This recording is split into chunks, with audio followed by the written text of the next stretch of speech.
Bonjour. Bonjour et bienvenue dans cette nouvelle vidéo qui est consacrée à une méthode de caractérologie qui est assez pointue et qui va vous permettre, si vous la suivez, même sans les explications, car nous faisons pratiquement en 10 minutes ce qu'on ferait normalement en 3 heures, c'est donc très difficile de vous donner tous les éléments, mais nous donne un résumé, une méthode que nous allons qualifier de méthode P. Cette méthode est basée sur l'étude des caractères. Nous allons diviser symboliquement en 4 caractères le caractère des personnes en ayant des particularités propres à chaque type de caractère.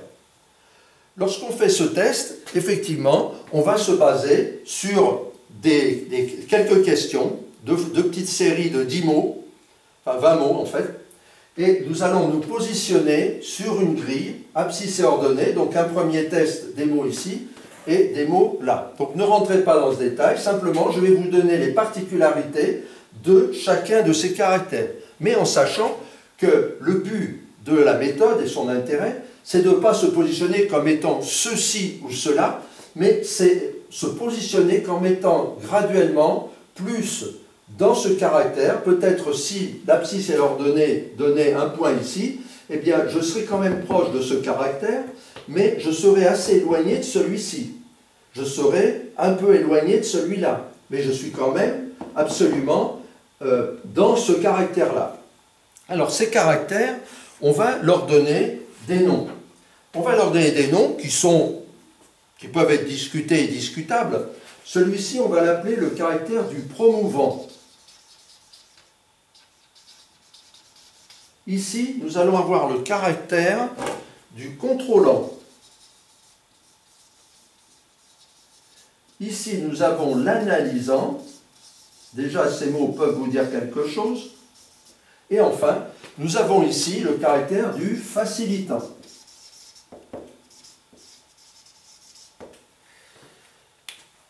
À partir de ces éléments, vous allez avoir des précisions qui peuvent donc vous être les 4 typologies. Donc le promouvant. Ici, nous avons 2 lignes. Plus on est ici, plus on est dans ces catégories. Ici, on a quelqu'un qui est expansif, qui est ascendant, c'est-à-dire qui va de l'avant. Là, on a quelqu'un qui est expansif, mais qui est consentant. Là, nous avons quelqu'un qui est, dans l'analysant, consentant et réservé. Et enfin, je vais mettre de l'autre côté, le contrôlant, qui est ascendant, mais réservé. Vous pourrez regarder à nouveau la vidéo pour pouvoir vous imprégner de ces mots qui vont vous aider à mieux vous connaître vous, mais surtout, et ça fait partie de notre méthode et on insiste beaucoup, connaître aussi les autres et voir comment avec les autres vous allez pouvoir coopérer. C'est donc très important non seulement de se déterminer, et même quand on est en groupe, on fait ce qu'on appelle une carte du groupe, c'est-à-dire on va mettre des points, des endroits où chacun se situe abscisse et ordonnée par un calcul qui est fait, et on va à ce moment-là voir comment fonctionne le groupe avec des caractères très différents et comment les gens vont communiquer. Et ça, vous le retrouvez dans la famille, vous le retrouvez dans l'emploi. Donc le promouvant, quelqu'un d'expansif et ascendant, on l'a dit, contrôlant, réservé et ascendant, analysant, réservé et consentant, le facilitant, expansif et consentant. Le promouvant. Alors, vous aurez bien sûr sous les yeux, vous pourrez les reprendre en vous arrêtant dans la vidéo, en évitant, comme je l'ai dit antérieurement, d'aller prendre des photos de la vidéo. Je pense que ça ne doit pas donner quand même des choses très, très agréables, très excitantes, c'est même un peu nul. Donc le promouvant, il a quelque chose en tête, c'est lui. Si vous avez quelqu'un qui est autour de vous, vous-même, vous êtes plutôt orienté sur vous-même, vous trouvez que cette personne est très orientée pour vous-même, sur elle-même, pardon, eh bien il y a beaucoup de chances que cette personne soit dans cette catégorie. Donc la personne orientée vers elle. Donc ça on le mettra, lui.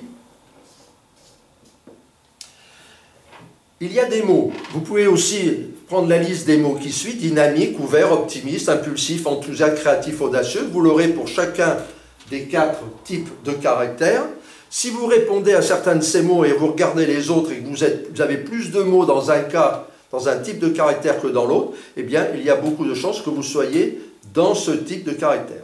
Celui qui est promouvant, il a une particularité, c'est quelqu'un qui joue. Il joue. Hein. Là, vous reconnaissez par exemple le commercial qui joue, qui est dans le challenge, qui est dynamique, qui est ouvert, optimiste. Donc voilà, en expliquant ce cas, ça vous donne des billes.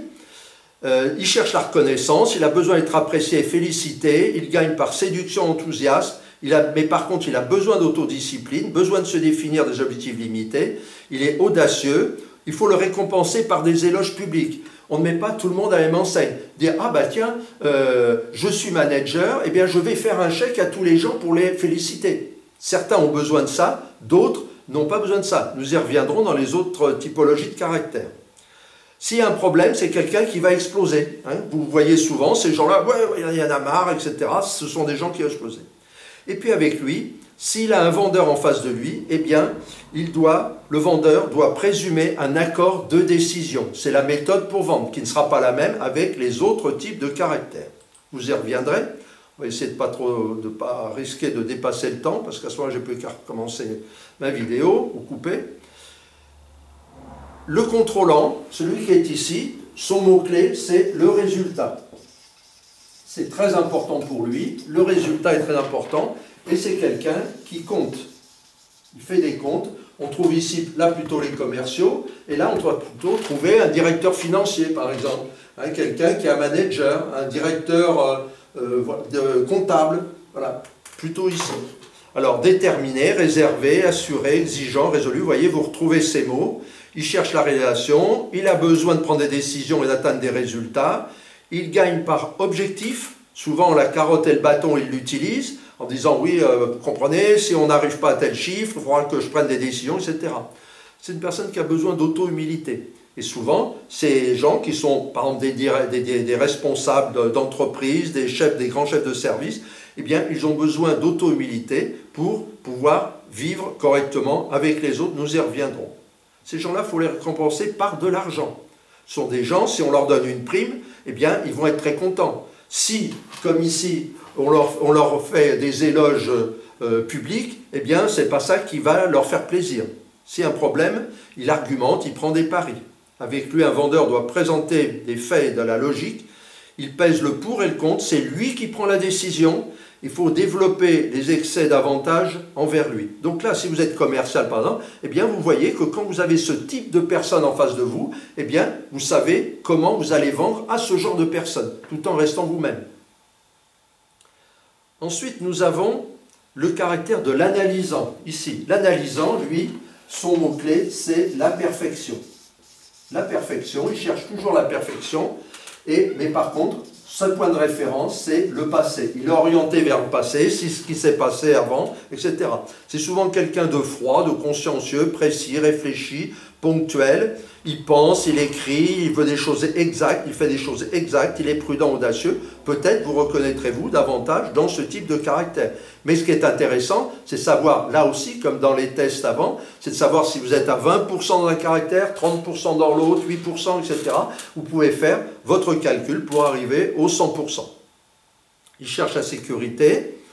Il a besoin d'acquérir des connaissances et d'être rassuré. Ces gens-là, il faut leur faire de la formation régulièrement. Il gagne par la logique, la rigueur, le savoir. Mais il a besoin d'auto-initiative, d'ouverture. Il peut être assez renfermé du fait qu'il est réservé. Il faut le récompenser par des responsabilités. Lui, ce n'est pas de l'argent, ce n'est pas des éloges publics, c'est des responsabilités. S'il y a un problème, c'est quelqu'un qui va se désengager. Qui va dire, bon, si c'est comme ça, j'ai rien dit, etc. Avec lui, un vendeur doit présenter des alternatives, des choix. Il doit insister sur la meilleure solution, apporter des preuves, des explications. C'est un caractère qu'il faut prendre en charge de cette façon. Enfin, le facilitant, lui, c'est le climat auquel il est très sensible, le climat de l'entreprise, le climat du service, le climat de l'environnement dans lequel il est. Vous voyez, il aime les mots comme harmonie, complaisant, chaleureux, patient, coopératif, stimulant, affable, idéaliste. Eh bien, lorsque vous êtes en face d'une personne qui reprend ces mots-là, ou si vous êtes comme ça, eh bien, vous vous reconnaîtrez, et c'est quelqu'un qui a la vie, qui donne. C'est quelqu'un qui est plutôt généreux. Mais attention aussi aux interprétations. Dire « Ah mais moi je suis très généreux, j'ai des valeurs, j'ai ceci, j'ai cela », mais c'est peut-être une façon peut-être de réagir à une situation antérieure. Soyez très prudent avec ça. Il cherche la reconnaissance. Il a besoin d'être aimé, accepté. Il recherche l'appartenance aussi. Il gagne par amitié et charme. Il a besoin d'autodétermination. Il faut qu'il planifie son temps et ses objectifs. On le récompense par de l'amitié et du confort. Il doit savoir parfois dire non. Et s'il y a un problème, ben lui, il s'écrase. C'est-à-dire carrément, il ne va pas se mettre en retrait. Carrément, il ne dit rien et il laisse faire. Avec lui, un vendeur doit obtenir un accord point par point. Le vendeur doit le guider. Et on reviendra sur la vente. On en reparlera. Voilà.